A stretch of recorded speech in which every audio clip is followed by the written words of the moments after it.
అదే RTV app వార్తల్ని క్షణాల్లో చదివే అవకాశం ఉంటుంది. ఒక న్యూస్ పేపర్, ఒక టెలివిజన్ ఛానల్ మీ చేతుల్లో ఎప్పుడూ ఉంటాయి. మరి కేంద్రం నిన్న బడ్జెట్ ప్రవేశపెట్టారు.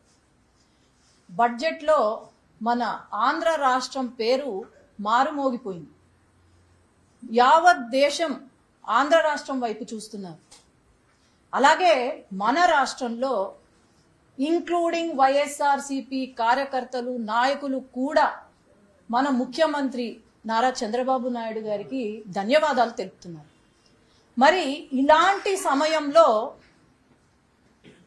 జగన్మోహన్ రెడ్డి గారు ఢిల్లీకి వచ్చి ధర్నా పెట్టడం అంటే మరి ఆయనకు ఈజీ మెంటలీ సేన్ ఆర్ ఏమన్నా మెంటల్గా ఏమన్నా ప్రాబ్లం ఉందా అనేది నేను ఈరోజు ప్రశ్నిస్తున్నాను. ఎందుకంటే గత 5 సంవత్సరాలుగా ఆయన ముఖ్యమంత్రిగా ఉన్నారు. 5 సంవత్సరాల్లో ఒక్కసారి కూడా ఢిల్లీకి వచ్చి మరి మన రాష్ట్రం భవిష్యత్తు గురించి ఆలోచన చేయని ముఖ్యమంత్రి గారు ఢిల్లీకి వచ్చి ఎంతసేపు అక్కడ వాళ్ళ పార్టీలో ఉన్న క్రిమినల్స్ ని సేవ్ చేయడానికని ఢిల్లీకి వచ్చే జగన్మోహన్ రెడ్డి గారు 5 సంవత్సరాల్లో ఒక్కసారి కూడా బడ్జెట్లో ఆంధ్ర రాష్ట్రం పేరు తీసుకోరాని సత్తా లేని జగన్మోహన్ రెడ్డి గారు మరి ఇప్పుడు 5 సంవత్సరాల తర్వాత వచ్చి లా అండ్ ఆర్డర్ గురించి మాట్లాడుతుంటే మరి నవ్వొస్తుంది.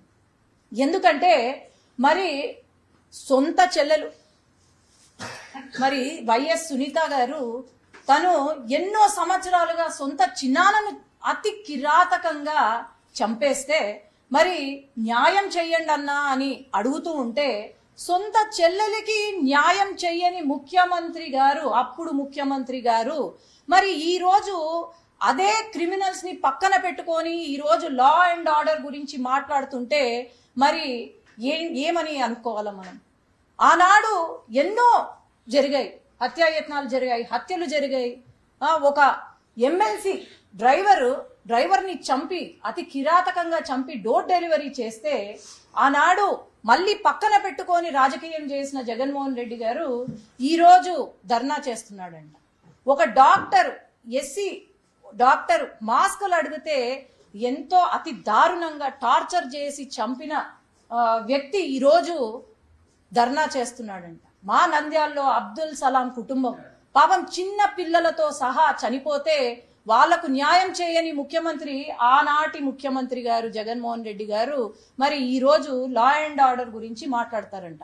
మరి ఈ రోజు ఒక 2 రౌడీ షీటర్లు, అప్పుడు వైసీపీకి సంబంధించిన వాళ్ళే వీళ్ళు, రౌడీ షీటర్లు గొడవ పడితే వాళ్ళ పర్సనల్ గొడవను ఈ రోజు రాజకీయం చేస్తున్నారు, శవ రాజకీయం చేస్తున్నారు. నేను ఎందుకు అంటున్నానంటే శవ రాజకీయం అని, ఆనాడు తండ్రి గారు వైఎస్ రాజశేఖర రెడ్డి గారు ఎంతో గొప్ప వ్యక్తి.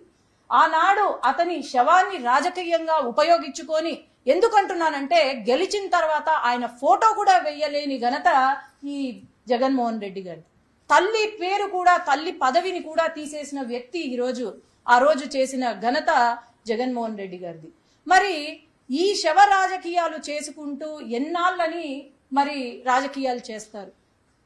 ఈనాడు మనం గమనిస్తే మా కోడుమూరు నియోజకవర్గంలో ఎక్స్ ఎమ్మెల్యే ఒక పాస్కో చట్టం కింద మొత్తం వీడియోలు, ఆడియోలు అన్ని బయటికి వస్తే అతన్ని పరామర్శించడానికని చెప్పి వెళ్తాడు జగన్మోహన్ రెడ్డి గారు.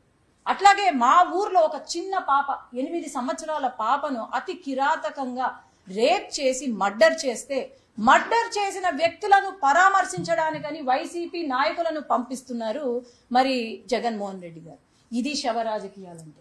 అందరూ కూడా అర్థం చేసుకునేది ఒకటి ఉంది. ఈ రోజు మనం డెవలప్మెంట్ వైపు చూస్తున్నాము, లేదంటే ప్రజా సంక్షేమం వైపు చూస్తున్నారు తెలుగుదేశం పార్టీ. కానీ వీళ్ళు చేసేది ఎంతకాలము ఉండదు. ఎందుకంటే అందరూ గుర్తుంచుకోవాలా, ప్రజలు ప్రతిపక్ష హోదా కూడా ఇవ్వలేదు. ఆయన చేసిన గులకరాయి డ్రామాకి ప్రతిపక్ష హోదా కూడా ఇవ్వలేదు. కానీ ఇప్పుడు ఈ డ్రామా ఏదైతే ఉందో, పాపము 6,000 రూపాయలు ఇచ్చి అంతా నార్త్ ఇండియన్స్ ఢిల్లీ వాళ్ళను తీసుకొచ్చి ఆడ ఎయిర్పోర్ట్ లో దింపినారంట. పాపం జనాలు కూడా వస్తలేరు ఆయనకు. మరి ఆలోచన చేయండి, ఏదో ఎగ్జిబిషన్ పెట్టినారంట. మీరు ఈ రోజు గెలిచారు అంటే ఒక ఎమ్మెల్యేగా గెలిచారు, 11 మంది ఎమ్మెల్యేలుగా ఉన్నారు అంటే రాష్ట్రాన్ని బాగు చేసుకోండి, లేదంటే మీ నియోజకవర్గం సమస్యలు బాగు చేసుకోండి అంతే తప్ప ఇక్కడ ఢిల్లీకి వచ్చి పాపం అవినాష్ రెడ్డి గారు ఎంపీగా రాజీనామా చేస్తారంట.